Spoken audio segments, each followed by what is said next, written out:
Welcome to TN science world. 8ஆம் வகுப்பு ஆங்கில வழி கல்வியிலே பயிலும் மாணவ மாணவியர்களே வரவேற்பதிலே டிஎன் சயின்ஸ் வேர்ல்டு பெரும் மகிழ்ச்சி அடைகிறது. Today we see the continuation part of the lesson 21 in 8th standard science, crop production management. At first we see the 21.5 bio indicators, உயிரி சுட்டிக்காட்டிகள் என்ன என்பதை பற்றி நாம் இப்போது காண இருக்கின்றோம். A bio indicator or biological indicator is any species or a group of species whose function or status reveals the qualitative status of the environment. Biological indicators are used to document and understand the changes in earth living system, especially changes caused by activities of an expanding human population. Bioindicators of soil health gives us information about soil structure, development, nutrients, storage and biological activities. சுற்றுச்சூழலினுடைய நிலையை வெளிப்படுத்தக்கூடிய ஒரு உயிரினம் அல்லது இனங்களுடைய தொகுப்பு உயிரி சுட்டிக்காட்டிகள் அல்லது உயிரியல் சுட்டிக்காட்டிகள் என அழைக்கப்படுகிறது. புவியிலே ஏற்படும் மாற்றங்களை, குறிப்பாக பெரியோரு மக்கள் தொகை செயல்பாடுகளால் ஏற்படும் சூழ்நிலை மாற்றங்களை புரிந்து கொள்ளவும் பட்டியலிடவும் உயிரி சுட்டிக்காட்டிகள் பயன்படுகின்றன. மண்வளத்தை குறிக்கும் உயிரி சுட்டிக்காட்டிகள் மண் அமைப்பு மேம்பாடு, ஊட்டப்பொருள் சேமிப்பு மற்றும் உயிரினங்களுடைய செயல்பாடுகளை பற்றிய தகவல்கள் ஆகியவற்றை நமக்கு இங்கு அளிக்கிறது. Then the biological indicator characteristics the state of an ecosystem and brings its modification. Lichen is a natural bioindicators of the climate change and air pollution effect. Lichen or lichen. It is a combination of an alga and a fungus which live together in a symbiotic association. Then lichen is a sensitive environmental parameter like temperature, humidity, wind and air pollutions. It gives information about the change in climate, air quality and biological process. உயிரியல் சுட்டிகள் சூழ்நிலை மண்டலத்தின் நிலைப்பாட்டினையும் அவற்றில் ஏற்படும் மாறுபாடுகளையும் விளக்குகின்றன. லைக்கன்கள் காலநிலை மாற்றத்தினால் மாசுபடுதலின் விளைவுகளையும் காற்று மாசுபடுதலின் விளைவுகளையும் விளக்கும் ஒரு உயிரி சுட்டியாகும். லைக்கன் என்பது பாசி மற்றும் பூஞ்சை உயிரிகள் ஒருங்கிணைந்த ஓர் அமைப்பாகும். லைக்கன்கள் வெப்பநிலை, ஈரப்பதம், காற்று மற்றும் காற்று மாசுபடுத்திகள் போன்றவற்றை குறிக்கக்கூடிய சுற்றுச்சூழல் அளவியாகும்.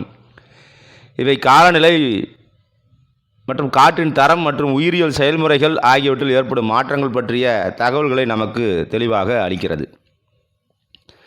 Then the Agriculture Research Institute, வேளாண் ஆராய்ச்சி நிறுவனங்கள்.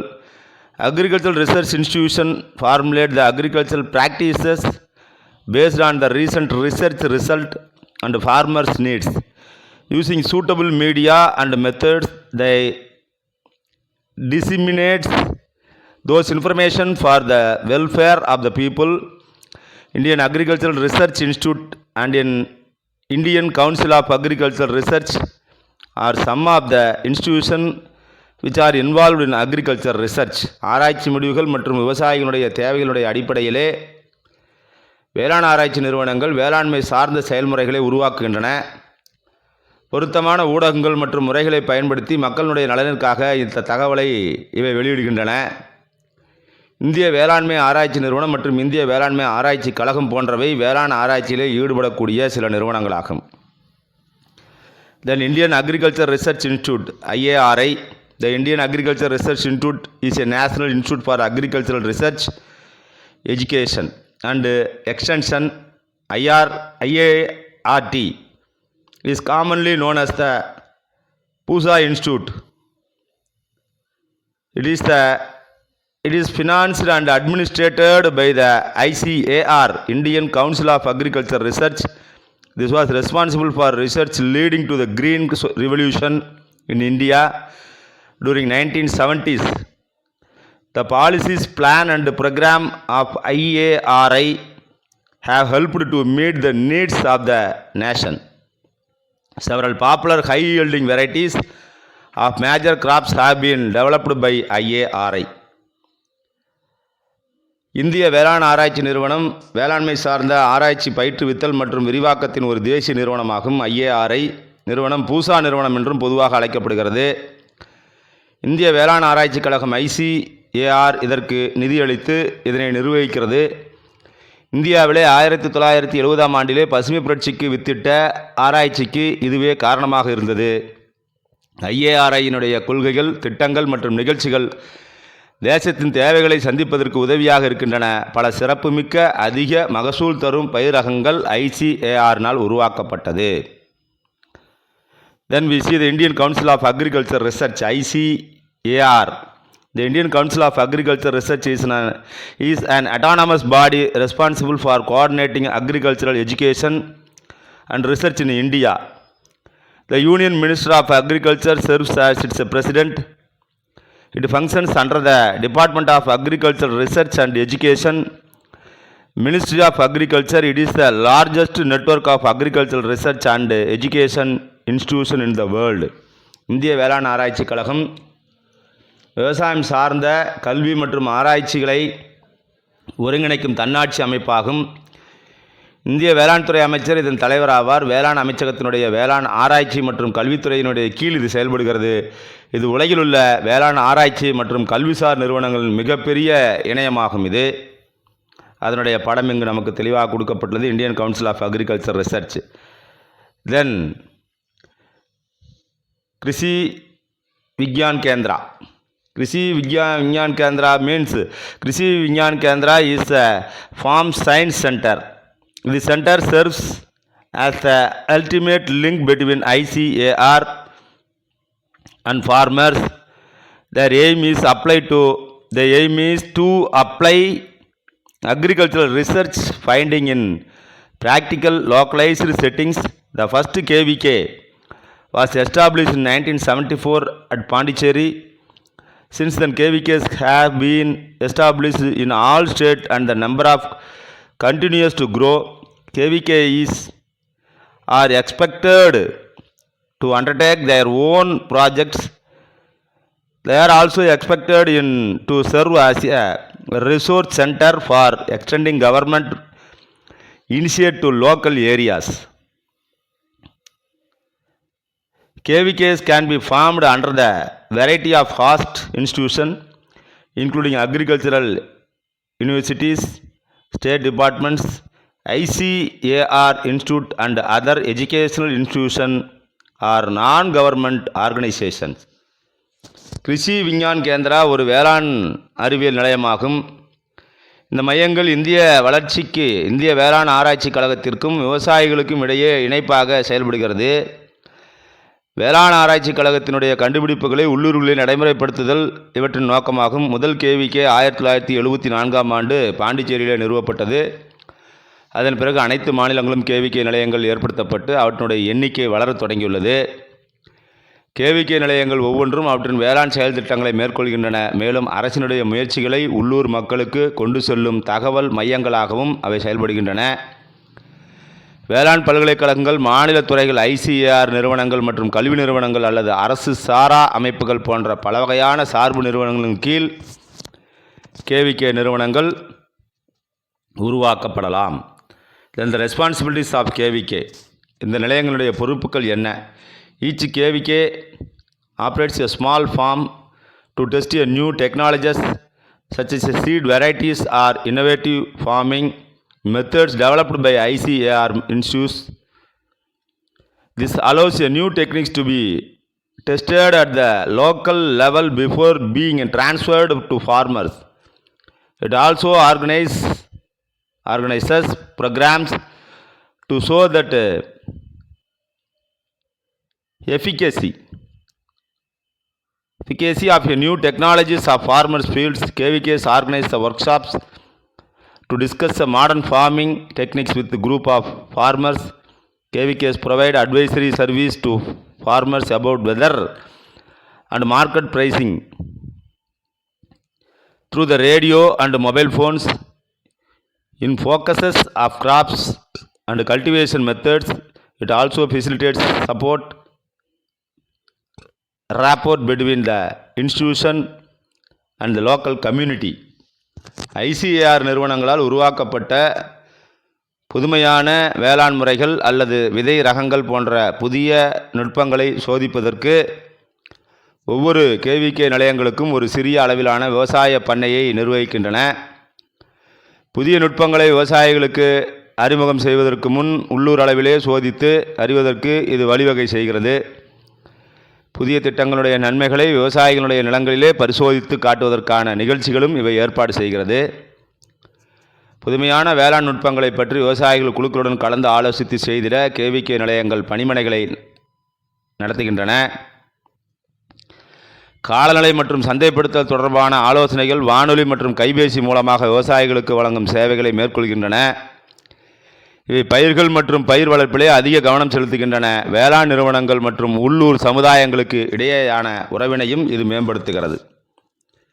Then we see the activity. Visit a Krish Vigyan Kendra in your area with your teacher. Find out the activities carried out in those centers. உங்களுடைய ஆசிரியருடன் உங்களுடைய பகுதியிலே உள்ள கிருஷி விஞ்ஞான கேந்திராவை வேளாண் அறிவியல் நிலையத்தை பார்வையிடுக. அடுத்து அந்த மையத்திலே மேற்கொள்ளப்படக்கூடிய செயல்பாடுகளை கண்டறிய. Then the foliar sprays, இலையினுடைய தெளிப்பு. Foliars feeding is a technique of feeding plants by applying a liquid fertilizer directly to their leaves. Plants are able to absorb essential elements through the stomata in their leaves, but total absorption takes place through epidermis.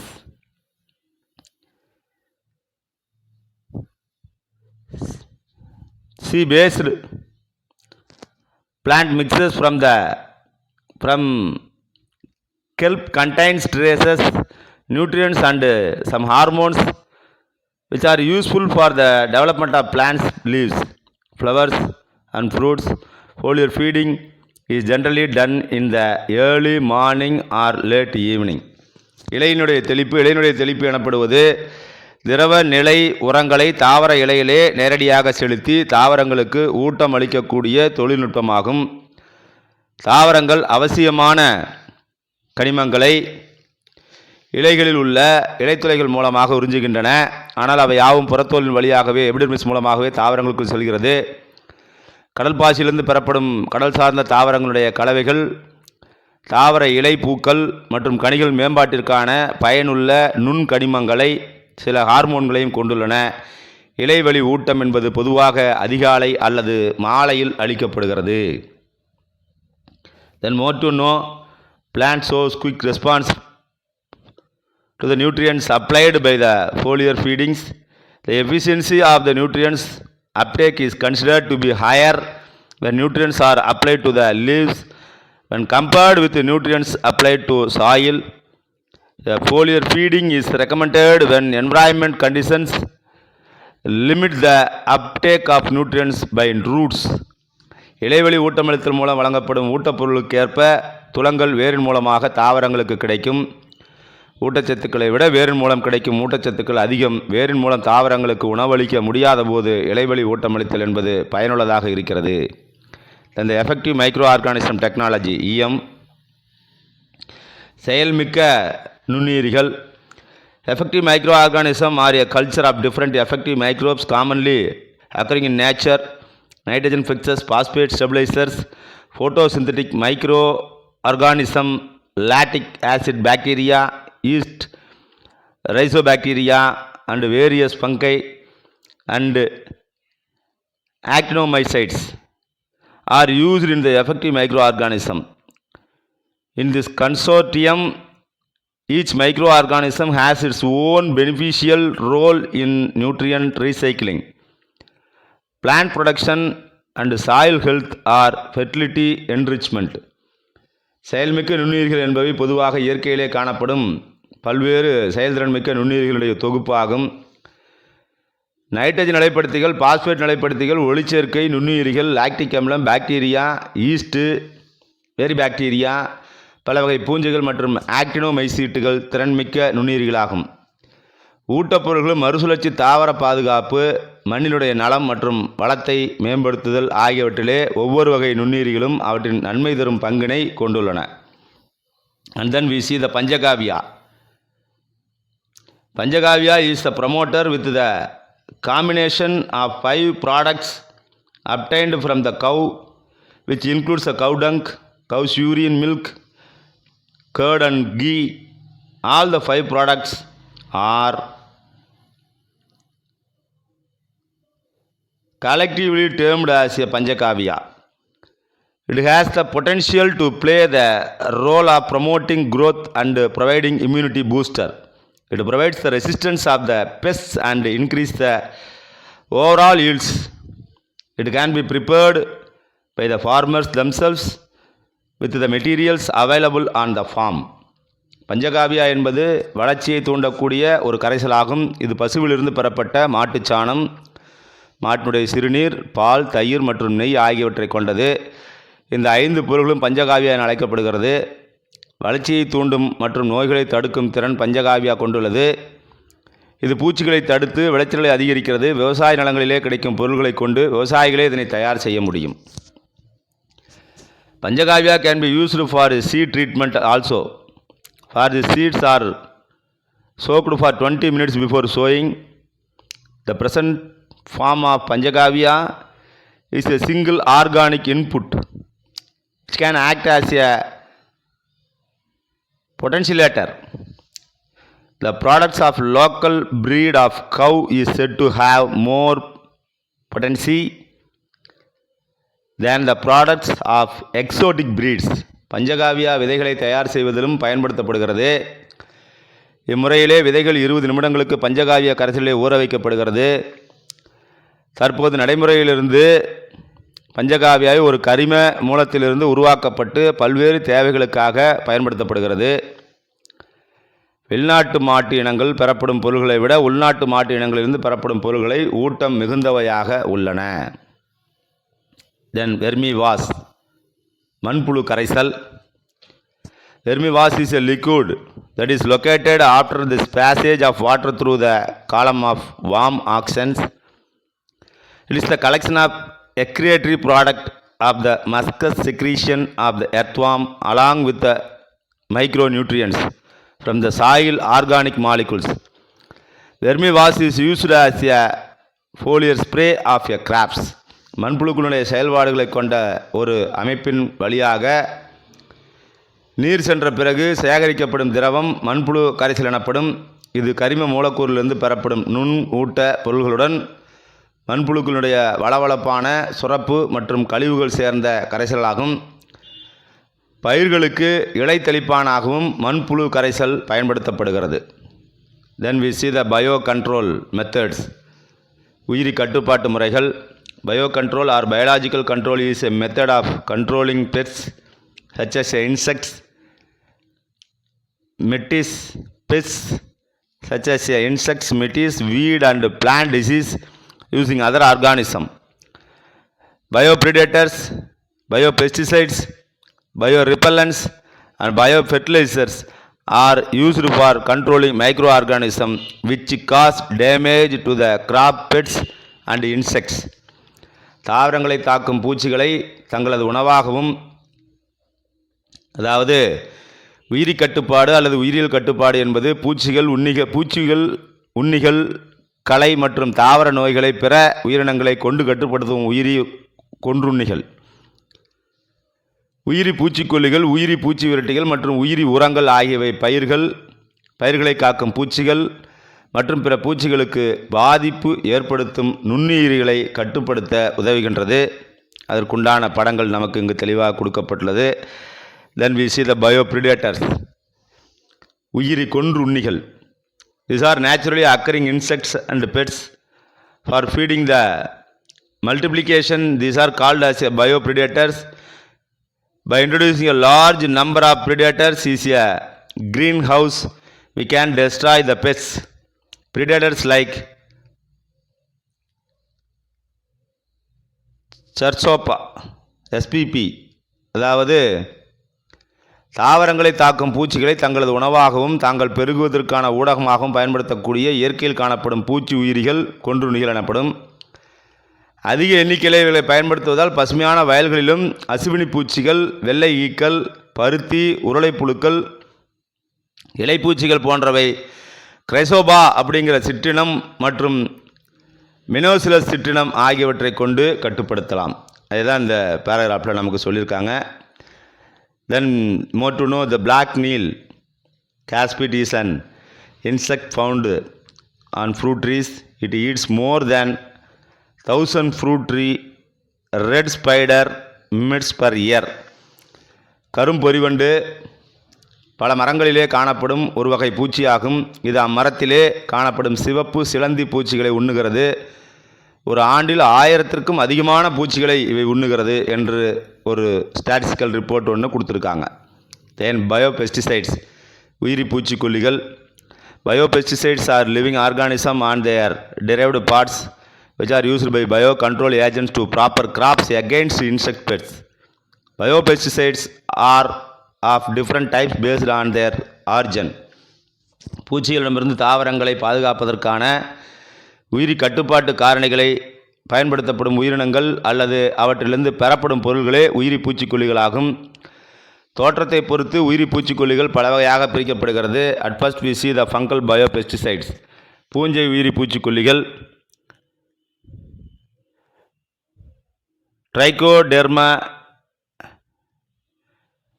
Trichoderma viridum.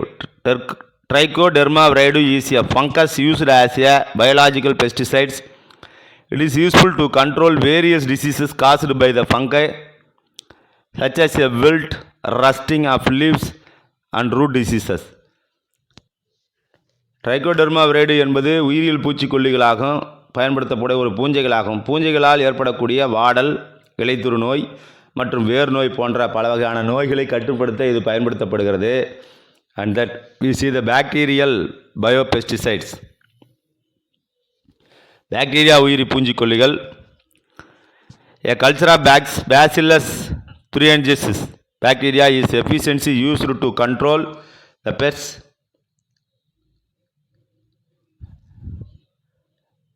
Lepidoptera that attack cotton and maize plants.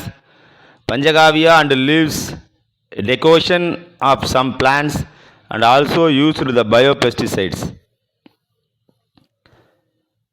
அதாவது பருத்தி மற்றும் சோள தாவரங்களை பாதிக்கும் லெபிடாப்டீரா பூச்சிகளை திறன்பட கட்டுப்படுத்த bacillus துரியன்ஜஸ் bacteria வளர்ப்பு பயன்படுத்தப்படுகிறது. பஞ்சகாவியா மற்றும் சில தாவர இலைகளினுடைய வடிகட்டிய திரவம் ஆகியவை உயிரி பூச்சிக்கொல்லியாக பயன்படுத்தப்படுகிறது. Then we see the bio repellent, உயிரி பூச்சி விரட்டி. Compound. Azadirachtin obtained from the seeds of neem serves of good insect repellent. One of the earliest pesticides used by man was margosa leaves. The dried leaves repel the pests from the stored grains.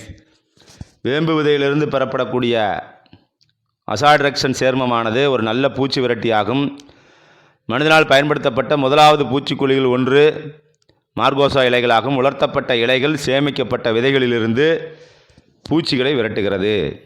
Then biofertiliser, உயிரி உரங்கள். Biofertiliser are organism which can bring about the nutrients enrichment. Nitrogen fixing microorganism have the capability of the converting free nitrogen into nitrogenous compound and make the soil fertile. The main source of the biofertilizers is a cyanobacteria and certain fungi. Free living cyanobacterium involves in nitrogen fixation along with photosynthesis. Example, Anabaena, Nostoc. Symbiotic bacteria also fix atmospheric nitrogen. Example, Rhizobium. Although the chemical fertilizer increases food production, they degrade the natural habitat. மண்ணின் ஊட்டச்சத்தினை அதிகரிக்கும் உயிரினங்கள் உயிரி உரங்களாகும். நைட்ரஜனை நிலைப்படுத்தும் நுண்ணுயிரிகள் தனித்த நைட்ரஜனை nitrogen கொண்ட சேர்மங்களாக மாற்றும் திறனை கொண்டுள்ளது. அதன் மூலம் அவை மண்ணை வளப்படுத்துகின்றன. சயனோபாக்டீரியா மற்றும் சில பூஞ்சைகள் உயிரி உரங்களின் முக்கிய வகைகளாகும் வளங்களாகும். தனித்து வாழும் சயனோபாக்டீரியா ஒளிச்சேர்க்கை மற்றும் நைட்ரஜனை நிலைப்படுத்துதலிலே ஈடுபடுகிறது. எடுத்துக்காட்டாக அனபெனா, நாஸ்டாக் கூட்டுவாழ் பாக்டீரியங்களாகும். வளிமண்டல நைட்ரஜனை நிலைப்படுத்துகின்றன. எடுத்துக்காட்டு ரைசோபியம். வேதி உரங்கள் மற்றும் உணவு உற்பத்தியை அதிகரித்திலும் இவை இயற்கை வாழிடங்களை பாதிக்கிறது. Then we see an activity. Take a leguminous plant like pea and find out if there are any nodes rhizobium bacteria live in such nodes. பட்டாணி போன்ற லெகும் தாவரங்களை எடுத்து அவற்றில் ஏதேனும் வேறு முடிச்சுகள் உள்ளனவா என்று கண்டுபிடித்து ரைசோபியம் பாக்டீரியா இம்முடிச்சில் எங்கு வாழ்கிறது என்பதை நாம் கண்டறிய வேண்டும். This is one of the activity. இந்த செயல்பாடோட this lesson should be completed and then we will see the next video. Until then, thank you so much.